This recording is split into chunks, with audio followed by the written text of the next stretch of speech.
Hello welcome to Andhra Prabha. This is Tejaswi. Bharat లో cricket కు ఉన్న క్రేజ్ ఏంటో మనకు తెలియంది కాదు.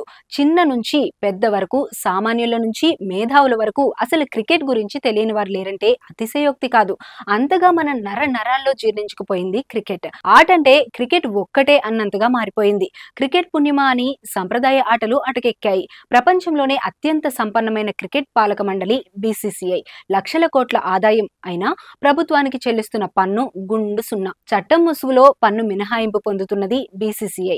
కేంద్రంలో అధికారంలో ఉండే వారసుల అడ్డాగా మారిందని, మండలి సభ్యులు రాచరికం అనుభవిస్తున్నారని ఆరోపణలు కూడా ఉన్నాయి. వచ్చే ఆదాయం, అయ్యే ఖర్చుకు జవాబుదారీతనం లేకపోవడమే ఇందుకు కారణంగా తెలుస్తుంది.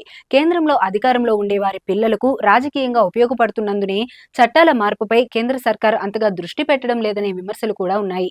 అదే ఇంత పెద్ద మొత్తంలో సంపాదించే ఇతర సంస్థలపై ఇదే స్థాయిలో కేంద్రం ఉదాసీనంగా ఉండేదా అని పరిశీలకులు వ్యాఖ్యానిస్తున్నారు.